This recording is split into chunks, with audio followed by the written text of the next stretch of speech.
pregando sobre esse salmo aqui.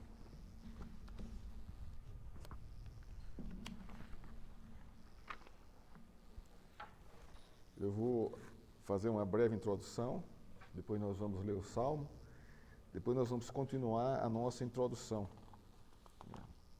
a respeito do salmo. Vai haver uma relação com o princípio da introdução, com o salmo, e depois a gente vai entrar aqui realmente na questão da exposição do salmo. Vamos orar ao Senhor antes. Pai, nos ajuda, Senhor, nesse momento. Vamos ler Tua palavra, vamos pregar Tua palavra, e nós carecemos que o Senhor nos ajude. Primeiro, que o Senhor nos dê graça para explanar a Tua palavra do modo correto, do modo fiel às Escrituras, Senhor. E também te peço aos meus ouvintes, para que o Senhor abra o entendimento do coração deles, para que eles recebam a palavra com alegria, gozo, como consolo e conforto, e também exortação, Senhor, e disciplina. Abençoa-nos, surpreende-nos, em nome de Cristo. Amém. Irmãos, todo atleta, ele treina para subir no pódio, no lugar mais alto, sem exceção, seja ele qual for. A glória do atleta é em subir ao pódio, seja qual for a modalidade desportiva, e receber a sua medalha. A gente vê isso nas Olimpíadas, a gente vê isso nos campeonatos, né? O esforço é esse, é estar no pódio, no lugar mais alto do pódio. Eu nadei durante muito tempo e participei de várias competições. A hora mais esperada era quando eu era classificado e subia ao pódio para receber a medalha. Aquele momento era a exaltação de todo o meu esforço nos treinos.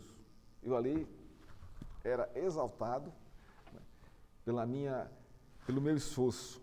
Agora vamos ler o Salmo 24. Diz assim: Ao Senhor pertence a terra e a sua plenitude, o mundo e os que nele habitam, porque ele afundou sobre os seus mares e sobre as correntes a estabeleceu. Quem subirá ao monte do Senhor? Quem há de permanecer no seu santo lugar? O que é limpo de coração, o que é limpo de mãos e puro de coração, que não entrega sua alma à falsidade, nem faz juramentos com a intenção de enganar. Este receberá a bênção e a justiça do Deus da sua salvação. Esta é a geração dos que o buscam, dos que buscam a face do Deus de Jacó. Levantem as suas cabeças, ó portas, levantem-se, ó portais eternos, para que entre o Rei da Glória. Quem é o Rei da Glória? O Senhor forte e poderoso, o Senhor poderoso nas batalhas. Levantem as suas cabeças, ó portas, levantem-se, ó portais eternos, para que entre o Rei da Glória. Quem é esse Rei da Glória? O Senhor dos Exércitos, Ele é o Rei da Glória. O Salmo 24 é um dos momentos graciosos divinos na história de Israel, com a chegada da Arca da Aliança no Monte Sião, em Jerusalém. Israel é conclamada a exaltar o Deus Todo-Poderoso que criou todas as coisas, abrindo as portas de Jerusalém e do templo para a entrada da Arca.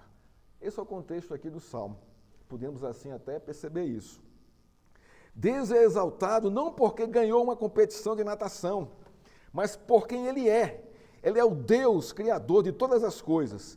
Ao Senhor pertence a terra e a sua plenitude, o mundo e os que nele habitam. Por isso, Ele é exaltado pela nação de Israel. Eles têm esse discernimento. No Salmo 22, o Senhor aparece como servo sofredor. O salmista retrata isso no Salmo 22.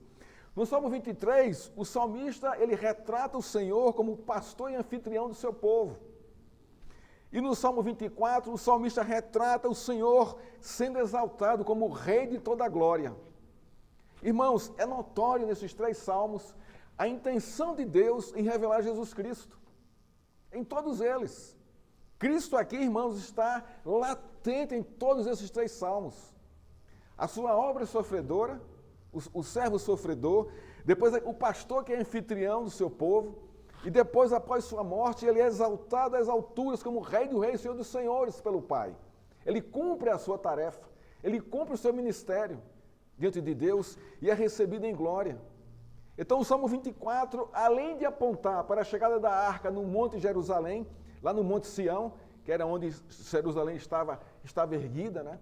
Também aponta para Cristo, que venceu a morte na cruz com a sua ressurreição e é exaltado. O resumo é, esses 3 salmos revelam a redenção de Deus em Jesus Cristo. Cristo veio como servo sofredor, como pastor anfitrião e voltará como rei de toda a glória.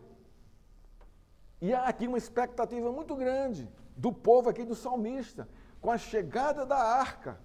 E essa mesma expectativa é da igreja com a chegada de Cristo, para recebê-lo em glória. O Salmo 24 aponta para uma exaltação de Jesus. As portas do céu se abrirão, revelando o Rei da Glória, e o seu povo abre as portas da igreja para recebê-lo e celebrar sua chegada em glória. É isso que nos aguarda, irmãos. Essa é a nossa expectativa. Então, o Salmo 24, ele cria no povo não só a expectativa da chegada da arca, porque a arca também aponta para Cristo. Cria também no povo a expectativa da volta do Rei da Glória para consumar a história e abençoar o seu povo eternamente.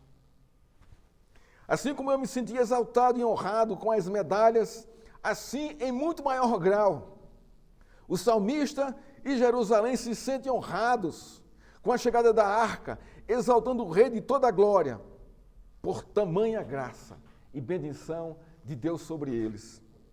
O olhar atento e submisso a este salmo, irmão, vamos ver a compaixão e a misericórdia do Senhor em apontar para Jesus Cristo como o Rei da glória e ao seu povo revelando nele a sua redenção eterna.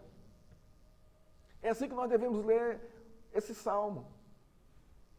O apóstolo Paulo, escrevendo à igreja dos Colossenses, capítulo 1, versos 15 e 19, nos diz, falando de Cristo, ele é a imagem do Deus invisível, porque Deus achou por bem que nele residisse toda a plenitude. Ora, olha o que diz o Salmo 24 aqui. Ao Senhor pertence a terra e a sua plenitude. Deus fez habitar em Cristo, que residisse em Cristo toda a sua plenitude. Olha para onde o Salmo está apontando, 24. Paulo continua escrevendo, agora escreve aos Filipenses. Ele diz assim no capítulo 2, versos 9 e 11. Por isso também Deus o exaltou sobremaneira e lhe deu um nome que está acima de todo nome, para que o nome de Jesus se dobre todo o joelho nos céus e na terra e debaixo da terra, e toda língua confesse que Jesus é o Senhor, para a glória de Deus Pai. Deus aqui exaltando o seu Filho, a sua glória. O Salmo 24, irmãos, está apontando para isso, naquele contexto, com a chegada da arca em Jerusalém, porque a arca simbolizava a presença de Deus, a sua graça, a sua misericórdia, a sua compaixão. E em Cristo, irmãos, nós temos a mesma coisa. A arca ali apontava para Cristo. O tema central do nosso texto hoje é Jesus, o Rei de toda a glória, é exaltado. Este salmo pode ter como contexto 2 fatos ocorridos na história de Israel. Diz aqui o comentarista Samuel Pagan. O primeiro registrado em 2 Samuel, capítulo 6, quando Davi traz a arca de Obed-Edom para o Monte Sião. O segundo, quando o profeta Malaquias profetiza sobre a vinda do Senhor em seu templo. Malaquias 3:1. Então, o que é que esse salmo faz? Ele junta essas duas realidades. Ele junta esses 2 fatos, essas 2 ocasiões. O fato é, ambos os contextos, tanto de Samuel, 2 Samuel 6, como de Malaquias 3:1, trazem para o povo a expectativa do Senhor chegando para habitar no meio do seu povo. O Salmo 24, irmãos, se observado com atenção, vamos perceber Jesus Cristo como Rei exaltado por seu povo e pelo céu. Levantem as vossas cabeças, ó portas. Aqui é a entrada dele em Jerusalém, a arca entrando em Jerusalém. Mas vai além. Levantem-se, ó portais eternos, para que entre o Rei da Glória. Tanto lá como cá.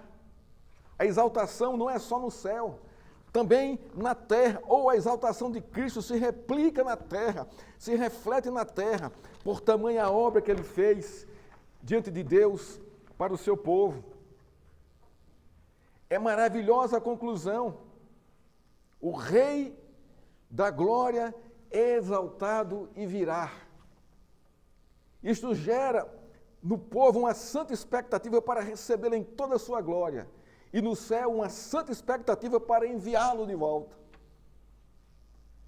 Então o Salmo, irmão, está chamando a igreja para isso, para celebrar o Senhor, a sua chegada, a sua obra, o seu ministério, a sua pessoa, as suas promessas, todas cumpridas.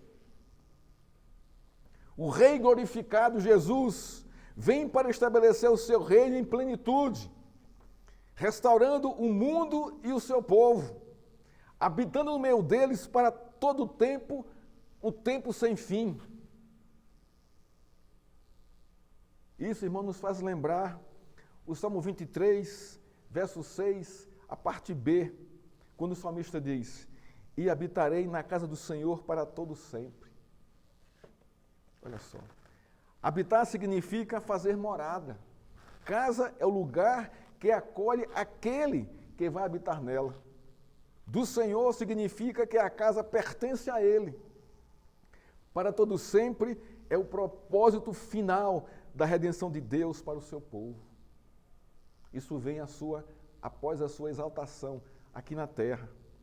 Então, quando o Salmo 24, no verso 7, conclama o povo para abrir as portas de Jerusalém e para receber o Rei da Glória, a profecia do verso 6 do Salmo 23 se cumpre com a chegada da arca no Monte Sião. Olha só que coisa linda isso aqui, irmãos. De fato, a profecia se cumpriu em parte no dia em que a arca chegou ao Monte Sião, em Jerusalém. Contudo, a chegada da arca apontava para a chegada visível do Rei da Glória, Jesus Cristo, na terra, trazendo a plenitude do reino de Deus sob seu governo para todo o sempre. Irmãos, o que esse Salmo nos ensina? O que o Salmo 24 nos ensina? Nós temos aqui pelo menos 3 ensinos desse Salmo. O primeiro, o Senhor é Senhor de toda a plenitude, verso 1 e 2. Segundo, Deus elege a geração de adoradores, versos 3 e 6. E por fim, a exaltação do Rei da Glória, versos 7 a 10. Vejamos aqui o primeiro ponto. O Senhor, a Ele pertence o Senhor de toda a plenitude, versos de 1 a 4. O salmista, inspirado pelo Espírito Santo, inicia o salmo revelando o Senhor como soberano criador de todas as coisas. Ao Senhor pertence a terra e toda a sua plenitude, o mundo e os que nele habitam. Esta verdade aponta para a realidade de que tudo que existe pertence a Deus, isto é, Ele é o Criador de todas as coisas. Esta verdade implica no comprometimento de Deus com toda a sua criação, mesmo após o pecado de Adão. A gente não para muito para pensar sobre isso. Mas, irmãos, Deus está comprometido com a sua criação, desde a sua criação, mesmo após o pecado de Adão. Por isso que tudo é sustentado por Ele. A sua plenitude não deixou de existir após o pecado. Ela está presente e latente entre nós. Porque Ele mantém a sua terra, a sua criação e mantém a mim e a você. Isso aponta para o fato de que Deus em nenhum momento na história abandonou o propósito redentivo do seu povo e da sua criação. Mesmo que tudo criado esteja sob o juízo de Deus por causa do pecado, Ele continua fiel à sua promessa redentiva, feita a Adão, a Eva e à serpente. Está lá em Gênesis 15, isso, 3,15. Ele continua fiel a tudo isso, até hoje, Ele não mudou. Observe o verso 1, a expressão, e sua plenitude. Ao Senhor pertence a terra e a sua plenitude. O próprio salmista aqui diz que a criação, ela revela a plenitude de Deus. Ele não tirou isso da criação, irmãos. Por isso que nós ficamos assim impactados com o pôr do sol vermelho do inverno. Uma coisa linda. Isso é a sua plenitude sendo revelada. Você vê aí uma paisagem bonita, exuberante, maravilhosa, que nenhum homem tem a capacidade de construir, de fazer. Você fica extasiado com isso, é a sua plenitude sendo revelada.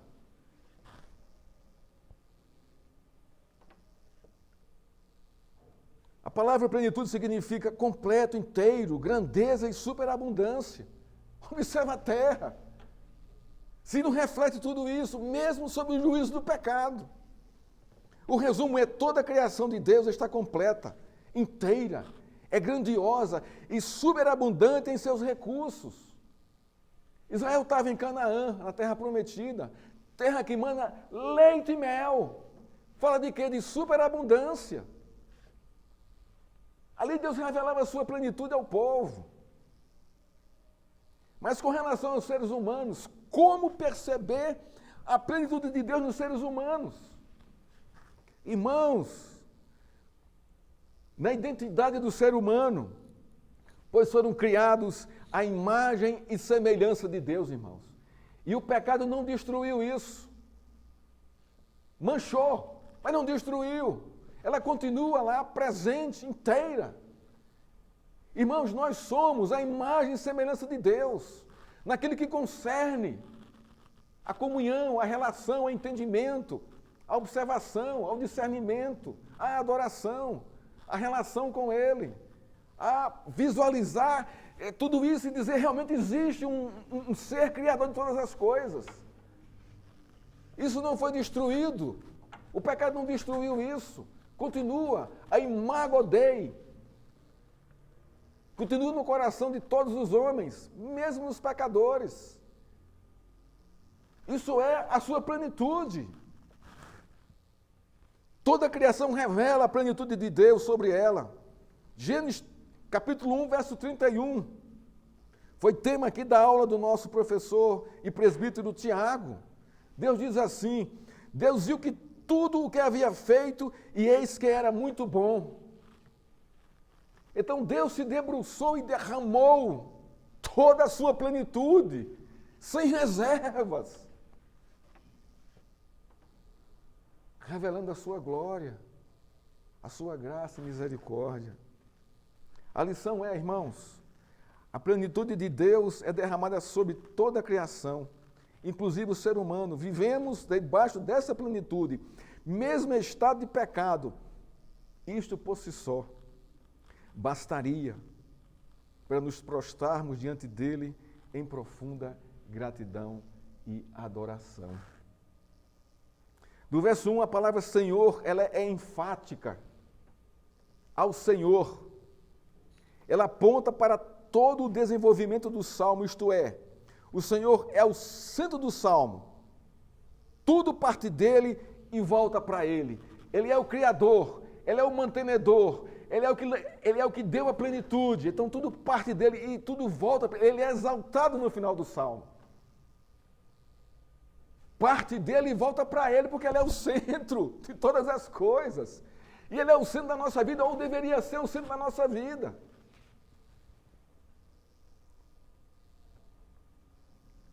No princípio, Deus é revelado como o Criador, depois como sustentador e fundador de todas as coisas, inclusive da cidade de Israel. E por fim, irmãos, ele é exaltado. A versão Almeida, revista e atualizada, ela traz melhor o entendimento da plenitude de Deus no verso 1. Diz assim: ao Senhor pertence a terra e tudo que nela contém. Então a plenitude aqui da minha tradução aqui é traduzida como pertence à terra e tudo que nela contém.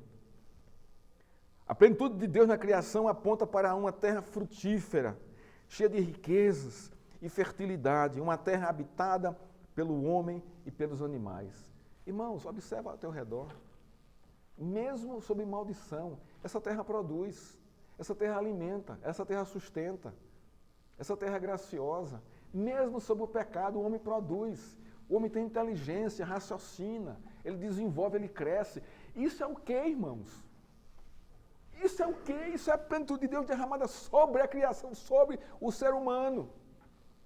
Dando graça para desenvolver, para crescer, amadurecer, para produzir, para prosperar, mesmo sendo pecador. Deus faz o sol nascer para justos e injustos. Isso é a sua plenitude derramada sobre todos. E faz cair a chuva sobre justos e injustos. E nós precisamos de sol e de água para sobreviver. E isso vem em abundância muitas vezes. Deus não deixou, irmãos, a sua criação à toa. Deus não deixou de sustentá-la, de mantê-la. Deus não deixou a sua vida entregue ao acaso, ao Deus dará. Não, ele tem pastoreado a sua vida, ele tem cuidado da sua vida. Mesmo nessa situação de juízo.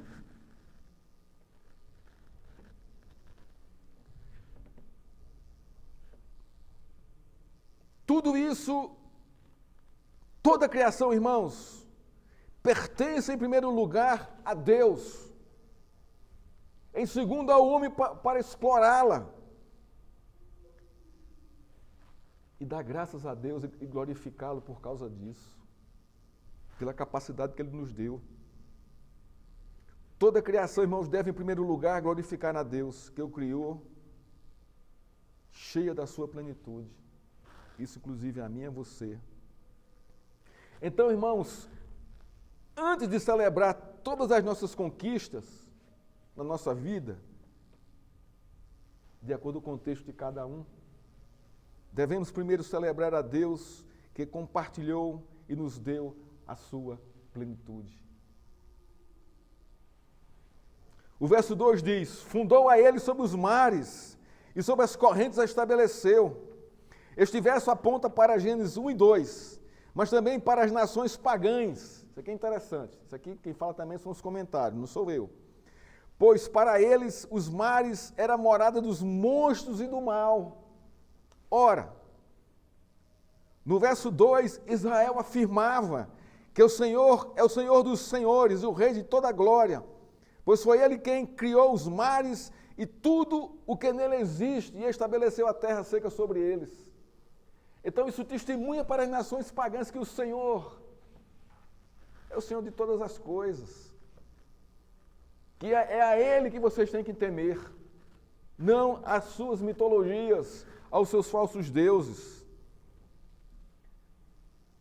Irmãos, quando nós voltamos os nossos olhos para o Novo Testamento, nós nos deparamos com a mesma plenitude de Deus revelada em Jesus Cristo.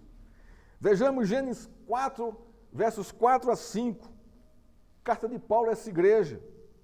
Diz assim: mas quando chegou a plenitude dos tempos, Deus enviou o seu Filho, nascido de mulher, nascido sob a lei, para resgatar os que estavam sob a lei, a fim de que recebêssemos a adoção de filhos. Então Jesus Cristo é a plenitude de todas as coisas. Ou está nele a plenitude de todas as coisas.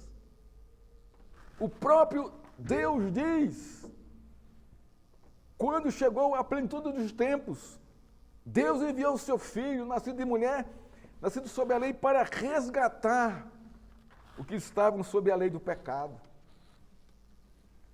Não bastou a Deus revelar a sua plenitude por meio de toda a criação. Sua perfeita plenitude foi anunciada pelos profetas e se cumpre na vida de Cristo. Cristo é a plena e perfeita plenitude de Deus para o mundo que foi deformado pelo pecado.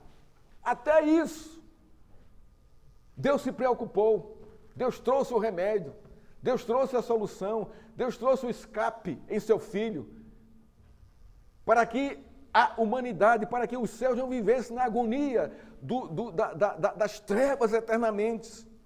Deus em Cristo resgata o seu povo e o recebe como filhos. Não há maior e mais plena plenitude do que é esta na história da humanidade. Porque nós não merecíamos, irmãos,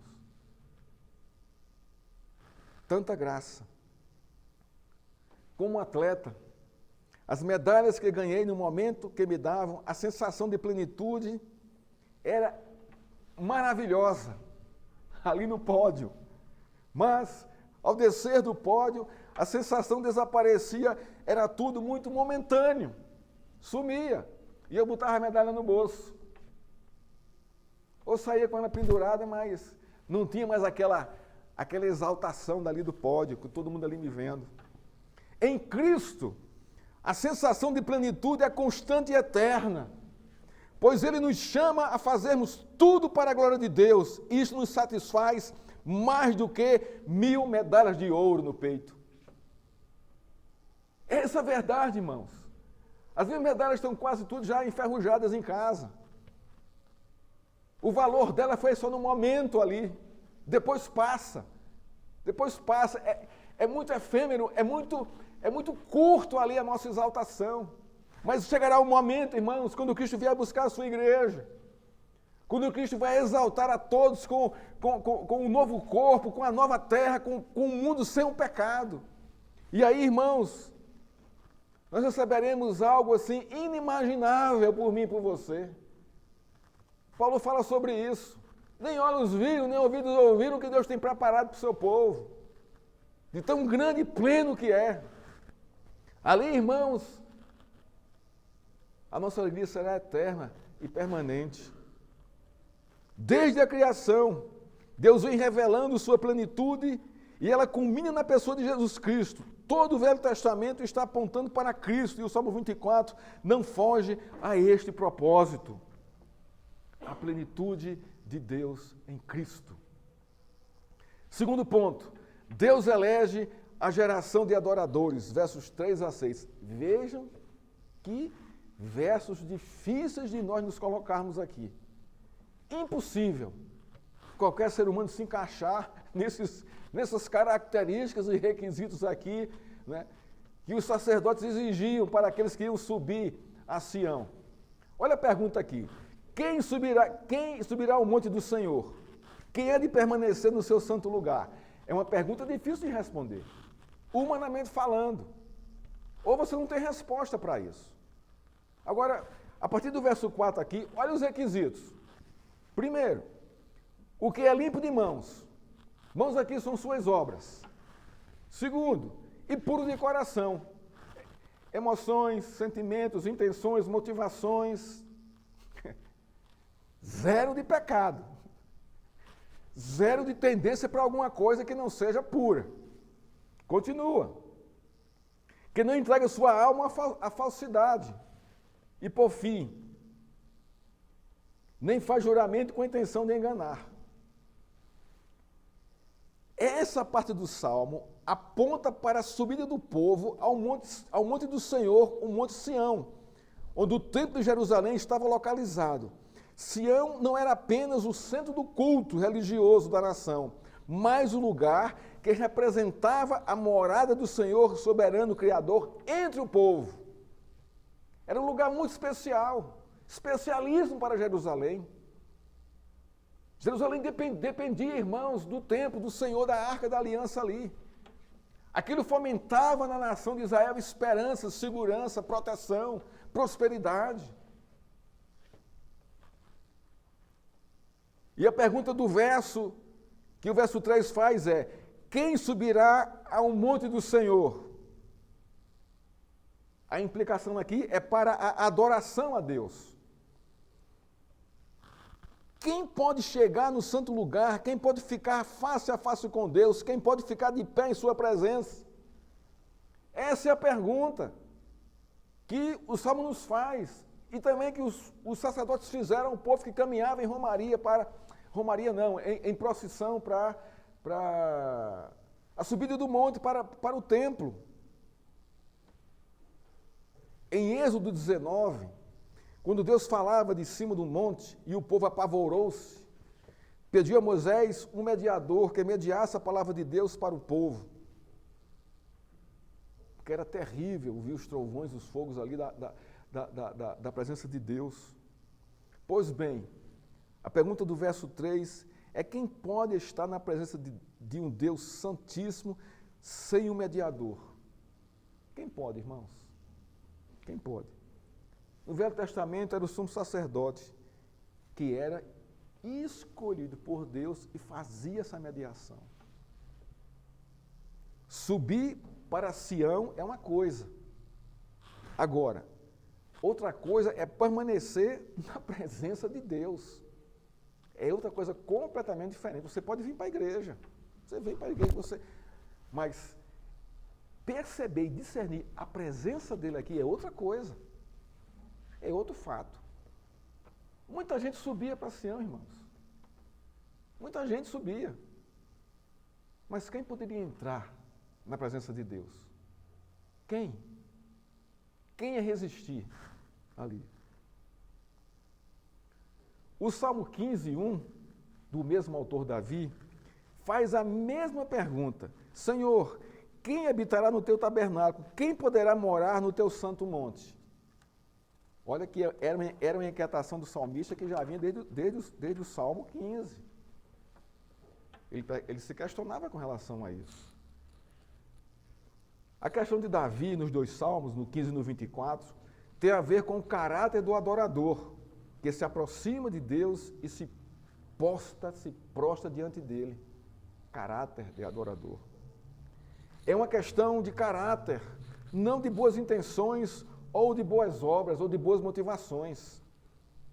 Observe o que aconteceu com a boa intenção e a boa motivação de Nadab e Abiú, sacerdotes, filhos de Arão. Olha o que aconteceu. Levítico 10:1. Ora, Nadab e Abiú, filhos de Arão, tomaram cada um seu incensário e, pondo neles fogo, e sobre ele, deitando o incenso, ofereceram fogo estranho perante o Senhor, o que ele não lhes ordenara. Olha a boa intenção aqui. Vamos adorar a Deus, vamos fazer assim. E foram. E o que aconteceu? Eles foram fulminados, irmãos. Porque não basta ter boa intenção ou boa motivação. A questão aqui é de natureza, é de caráter. Se Deus não renovar, se Deus não mudar, se Deus não vivificar o caráter do pecador, irmãos, ele não fica na presença dele, ele não aceita. Ele não aceita. O problema de Nadab e Abiú é um problema de caráter santo. Santo, irmãos. No Novo Testamento, temos o exemplo em Mateus 7, 21 a 22. Jesus diz assim: nem todo aquele que me diz, Senhor, Senhor, entrará no reino dos céus, mas aquele que faz a vontade de meu Pai, que está nos céus. E muitos me dirão naquele dia, Senhor, Senhor, não profetizamos em teu nome? E em teu nome não expulsamos demônios? Em teu nome não fizemos muitos milagres? Olha só. Aparentemente aqui é uma relação de profunda intimidade com Deus. Porque fizeram isso mesmo. Então lhes direi, claramente, nunca vos conheci, apartai-vos de mim, vós que praticais a iniquidade. Deus considera iniquidade o que eles profetizaram, os milagres que fizeram e a expulsão dos demônios que eles fizeram. É iníquo. Por quê? Porque não vos conheço. Não chamei vocês para fazerem isso. Assim como Nadab e Abiú. Não chamei vocês para fazer isso. Caráter santo. Adoração a Deus é uma questão de caráter, isto é, Deus tem que mudar o caráter do homem por meio de Cristo, para que ele, pela mediação de Jesus Cristo, o homem restaurado possa permanecer na presença de Deus e adorá-lo na beleza da sua santidade. Não tem como, não há fórmula, não há outro caminho a não ser esse. O verso 4 do Salmo 24 aponta para 4 características daquele que pode subir ao monte Sião e permanecer no seu santo lugar. Observa aqui e vê se você se encaixa alguma. Primeira, mãos limpas ou limpos de mão. As mãos simbolizam as obras que fazemos. Paulo, em Efésios 2:10, nos dá a orientação das obras do crente fiel. Porque somos feituras suas, criados em Cristo Jesus para as boas obras, as quais Deus antes preparou para que andássemos por ela. Então, como é que Deus vai receber as minhas obras? Se eu estou encaixado nesse contexto aqui. Fomos feitos primeiros, feituras suas. Ele nos salvou e nos justificou. Fomos feitos iguais a Cristo, aos olhos de Deus. Criados em Cristo. Agora vem o propósito. Para as boas obras. Mão limpas são esses que se encaixam nesse contexto. Aqui está a igreja do Senhor, aquele por qual Cristo morreu, aquele que foi alcançado pela salvação de Cristo, aquele pelo qual Cristo justificou diante de Deus. Estes podem subir o Monte Sião e estar diante de Deus em adoração. Segunda característica, ainda aqui, desculpe. Deus tem que recriar o pecador em Cristo para as boas obras. As mãos limpas são as mãos daqueles que foram recriados por Deus em Cristo para as boas obras de Deus. Não são minhas boas obras, são as obras que Deus me instrui a fazer a partir da sua palavra. Pastor, que obras são essas? Deus resume, né, em um só mandamento essas obras. Amar o teu próximo como a ti mesmo. Essa é a obra-prima dos crentes. Não há outra. Não há outra. Agora, como é esse amor, meu próximo? É uma boa pergunta que você tem que fazer. Você tem que amar o seu próximo como Deus lhe amou. Como é que Deus lhe amou? Lhe exortando, lhe ensinando, lhe disciplinando. Foi ou não foi? Não é assim que ele usou? Como é que ele amou os discípulos? Da mesma forma. Chamando a atenção, repreendendo, exortando, chamando para junto, abençoando quando tem que abençoar, repreendendo quando tem que repreender. Esse é o amor, irmãos, que nós devemos ter com o nosso próximo. Não é aquele amor carregado de emocionalismo que alisa o que está errado. Não, não é assim que se ama os irmãos. Mas se ama com a razão bíblica. Se ama logicamente. Não é deixando... Você vê o problema e você faz-se cego do problema e, em vez de ajudar, você endossa o que ele está fazendo, alisando a cabeça dele. Quando você tem que chamar para dizer, olha, não é assim que funcionam as coisas. Observa. Então irmãos, esse é o amor que Deus nos chama a amar o próximo. Não é aquela coisa melosa. Claro que envolve sentimentos, envolve emoções. Porque muitas vezes a gente sofre em falar a verdade para o nosso irmão. A gente sofre mais do que ele muitas vezes. Mas nós temos que fazer. Porque isso é amar a pessoa. É amar a pessoa. Qual o filho que pede um pão ao pai e o pai vai dar uma pedra? Ele está com fome, ele quer comer. Então, se alguém está com fome e lhe pede comida, o que é que você faz? Você dá a comida e instrui como obter a comida. É muito simples, irmãos. Vocês estão me entendendo? A segunda característica, puro de coração. Coração na Bíblia é o centro da vida. No contexto do Salmo tem a ver com integridade de vida. Deus tem que mudar o coração do pecador para que haja pureza de integridade. Integridade é ser inteiro. Então, um coração puro é um coração que não está dividido entre Deus e o diabo ou as coisas. Ou Deus e Mamon, ou Deus a riqueza. Jesus diz em Mateus 5,8, bem-aventurado os limpos de coração, porque verão a Deus. Olha só. Ele replica aqui o Salmo 24. Jesus Cristo. Mas a intenção de Cristo aqui é dizer, olha, há uma bem-aventurança para isso. A pergunta que fazemos é, quem vai limpar o coração do pecador manchado pelo pecado? Quem vai fazer isso, irmãos? A resposta é, aquele que tem as mãos limpas e o coração puro. Jesus Cristo.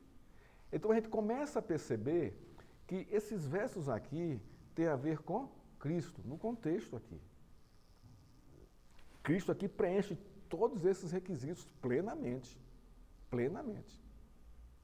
E isso ele fez por nós.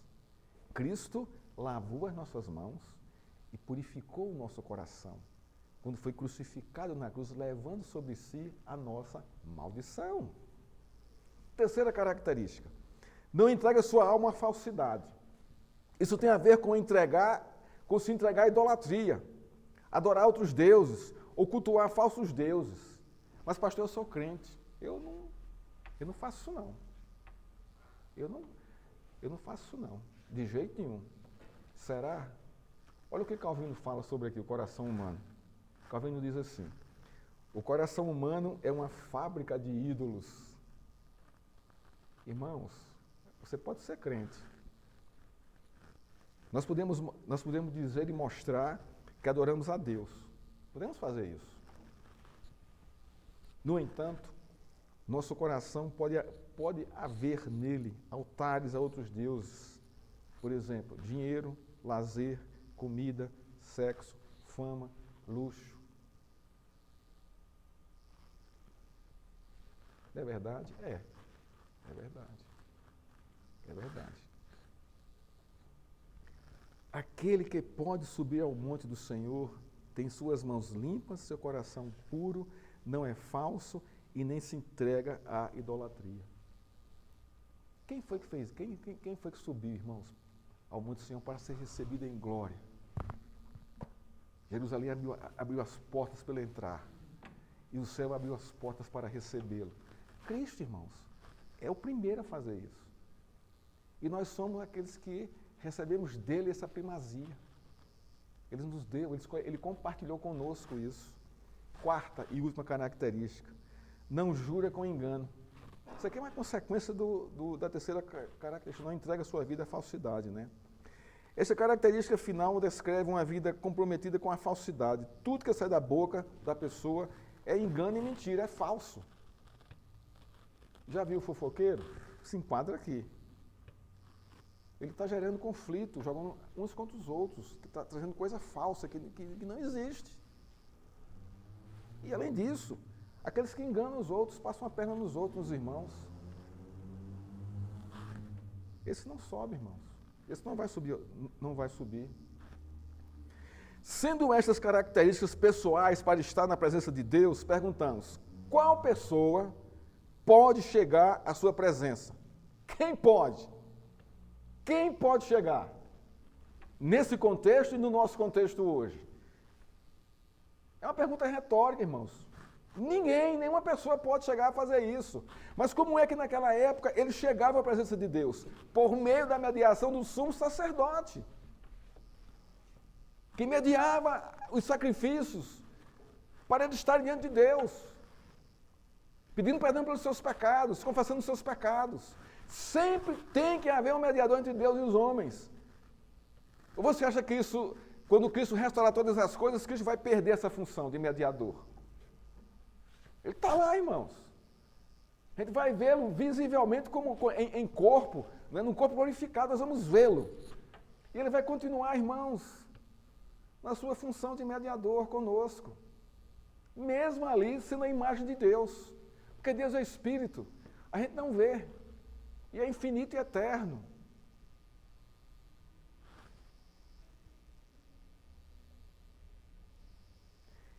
Então esses versos apontam para Jesus Cristo, pois entre os homens, só Ele possui plenamente em si todas as características que os versos 3 e 4 apontam para aqui. Mas ainda perguntamos, quem afinal pode chegar à presença de Deus? Quem, irmãos? Como é que o Salmo vai responder isso? O verso 5 vai responder de modo claro quem pode chegar à presença de Deus. Olha só que coisa linda aqui no verso 5 aqui, verso 5.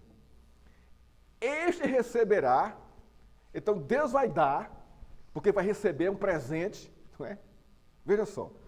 Este receberá do Senhor a bênção e a justiça do Deus de sua salvação. Olha só. Esse verso aqui é central nesse contexto aqui.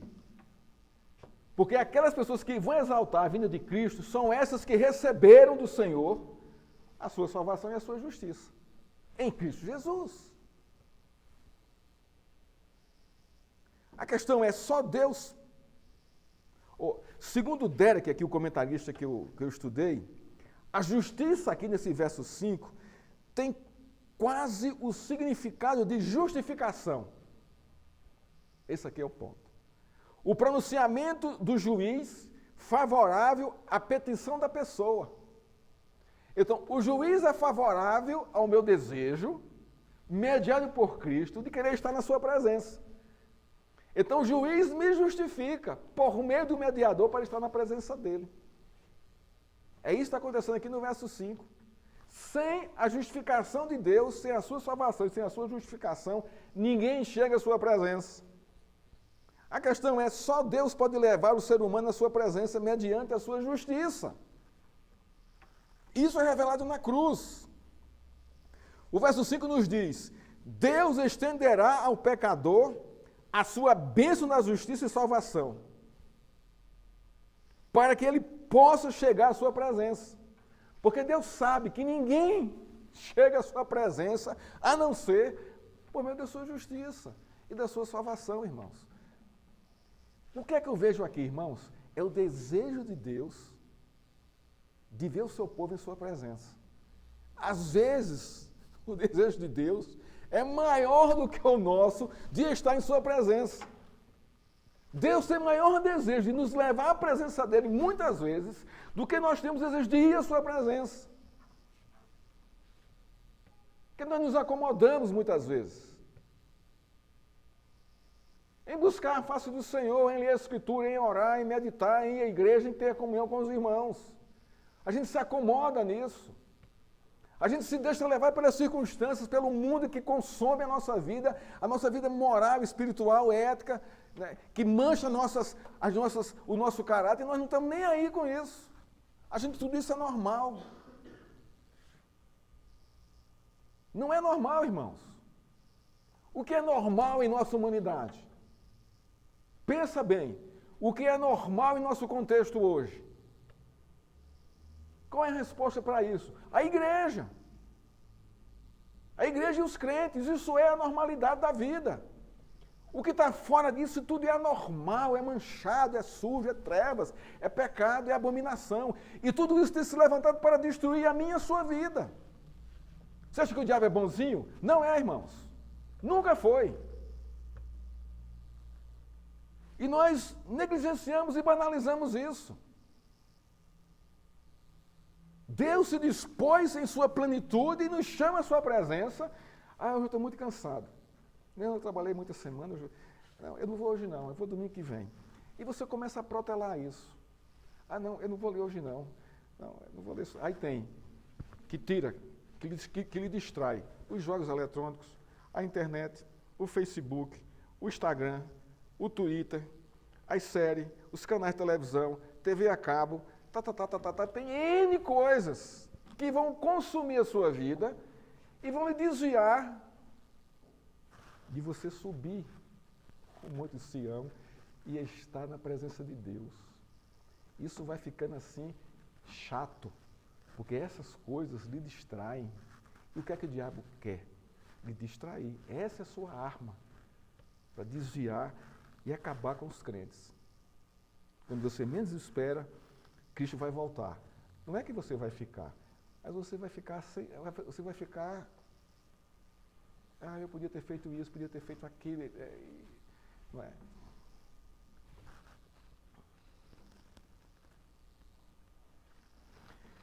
Olha só, Samuel Pagan faz um comentário aqui, abre aspas. O resultado de chegar ao monte do Senhor com integridade é o gozo da bênção de Deus que se traduz em sua justiça e salvação. Fecha aspas. Resumindo o que ele diz aqui, o único meio de chegar à presença do Senhor é por meio da sua justiça, da sua graça e da sua salvação. Não há outro, não há outro. Então, as características descritas nos versos 3 e 4 dizem respeito a todos os pecadores que foram alcançados pela justiça, justificação e a salvação de Deus. Aqui estamos nós, irmãos. Imagina o privilégio que nós temos de estar na presença de Deus, ouvir sua palavra, de gozá-lo, de estar com o coração aberto para receber os seus ensinos, e sermos consolados, exortados, disciplinados, né, por Ele. Perguntamos ainda, como Deus revela a sua justificação e a sua salvação? Deus responde por meio da Escritura, revelando a pessoa de Jesus Cristo. Isso é lindo demais. O apóstolo Paulo, escrevendo à igreja de Roma sobre a obra de Cristo na cruz, diz o seguinte, capítulo 4, verso 25. Olha só que coisa linda isso aqui. Isso aqui não é também, não replica aqui o Salmo 24. O qual foi entregue por causa das nossas transgressões e ressuscitado para a nossa justificação. Salvação e justificação. Mesma coisa aqui, que está no verso 5 aqui. Resumindo, Jesus morreu para nos salvar da escravidão do pecado e ressuscitou para nos justificar diante de Deus. Sendo assim, aqueles que são salvos e justificados em Cristo são colocados na presença de Deus para adorá-lo eternamente. O verso 6 aponta para a geração salva e justificada por Deus. É esta geração que busca a face de Deus e se satisfaz na sua presença em adoração. Olha que lindo aqui o verso 6 aqui. Esta é a geração dos que buscam a face do Deus de Jacó. Que geração? Que Deus salvou e justificou. Aqui estamos eu e você. Aqui estamos eu e você, irmãos. Sem que nós mereçamos. Eu vou concluir com o último ponto aqui. O Senhor, o Rei de toda a glória. Agora nós vamos entender por que Israel está celebrando isso. Versos 7 a 10. Levantem as suas cabeças, ó portas. Isso aqui fala Jerusalém abrindo a porta para a arca entrar. Isso aqui é o contexto. Levantem-se, ó portais eternos. Aqui ele faz uma relação já com a escatologia, né? Os portais eternos da chegada de Cristo na eternidade. Né? Olha só como é que Davi está aqui inspirado pelo Espírito Santo. Né? Para que entre o Rei da Glória. Olha só. Cristo foi recebido em glória. Aqui a arca chega em Jerusalém e é recebida em glória pelo povo. Está vendo a relação aqui? Que coisa linda aqui. Olha o verso 8. Quem é o Rei da Glória? Quem é esse Rei da Glória que nós estamos recebendo aqui? Aí ele vai dizer aqui, ó, o Senhor forte e poderoso, o Senhor poderoso nas batalhas. O que é que Davi faz aqui? Davi olha para trás, irmãos, lá desde o Êxodo, desde a promessa da Terra Santa. Deus vem trazendo seu povo, vencendo todas as batalhas, guardando, sustentando, mantendo, pastoreando, fazendo prosperar e colocando o povo em Canaã, em Jerusalém, e fazendo aquela terra prosperar, protegendo Israel de um monte de inimigo. E nós não sabemos por que Israel ainda permanece hoje na história. Uma nação deste tamanho do estado de Sergipe, cercada por ali ferozes árabes que querem destruir Israel. E não só que estão ao redor, que estão longe também, Irã, Iraque, lá em cima, a Babilônia ali, o Egito também. E a nação permanece lá. Deus é fiel à sua promessa. Deus é fiel à sua promessa.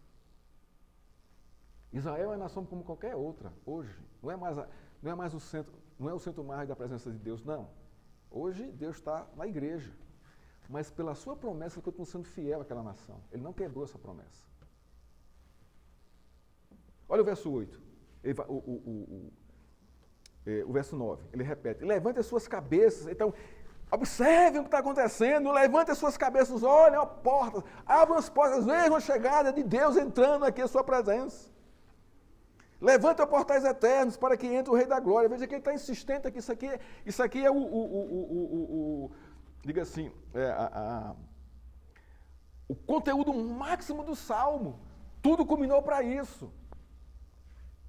Quem é esse Rei da Glória? O Senhor dos Exércitos. Ele é o Rei da Glória. Ele é o Rei da Glória, irmãos.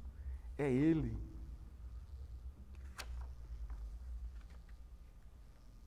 A chegada do rei na cidade está relacionada com o anúncio do Senhor, que está à porta e bate em Apocalipse 3:20. Vai para ler Apocalipse 3:20. A relação aqui é com essa chegada aqui. Nossa.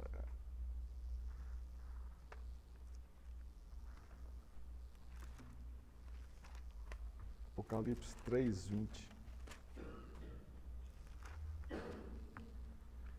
Escrevendo aqui a igreja de Laodiceia. Versículo 20.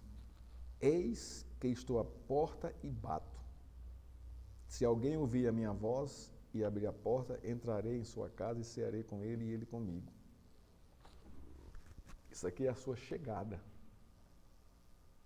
em glória. A vinda do Senhor, irmãos, deve enfatizar a importância para nós nos aproximarmos de Deus em adoração, com as mãos limpas, o coração puro. O Rei vindouro vem encontrar um povo que viva, que esteja vivendo em santidade e na sua justiça.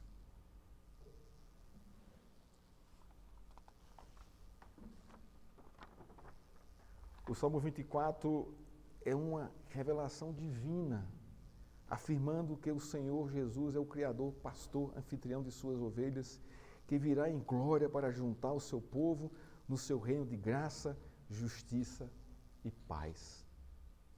É o Rei da Glória que nós vamos receber.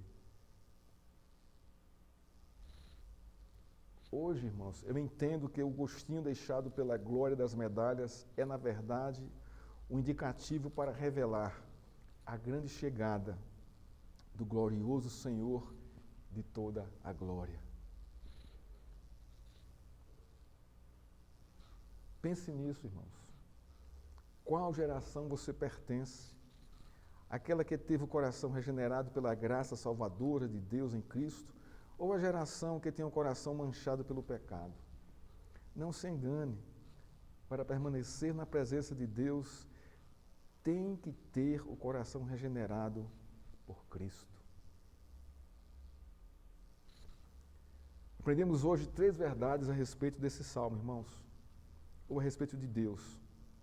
Primeira, Jesus é o Senhor de toda a plenitude. Segunda, Deus elege a geração dos seus adoradores.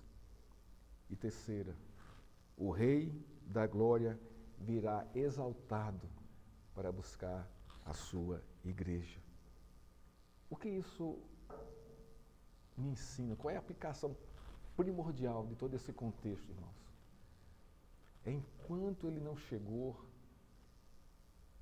viva uma conduta de vida que agrade a Deus. Fazendo as obras de Deus com o coração limpo e puro. Não entregando sua alma à falsidade. Não jurando, não enganando as pessoas. Amando o seu próximo como Deus te amou, como Deus nos amou. Essa é a lição que nos dá aqui, essa expectativa santa da volta de Cristo. Independentemente das circunstâncias que nós vivemos. Ele vem buscar a sua igreja, ele vem exaltado, irmãos. E ai daqueles que não têm aliança com ele. Vão padecer eternamente no inferno, no fogo de amargura e dor. Que Deus nos abençoe e nos dê a graça de que o tempo que nos resta de vida, nós sejamos fiéis a Ele. Que a graça do nosso Senhor Jesus Cristo, que o amor de Deus e as consolações do Espírito Santo esteja com essa igreja e com todo o povo de Deus espalhado por essa terra. Vem, Senhor, vem em glória e exaltado buscar a tua igreja. Nós esperamos o Senhor, com as portas do nosso coração abertas. Obrigado, Senhor, por quem tu és. Em nome de Cristo. Amém. Amém, irmãos.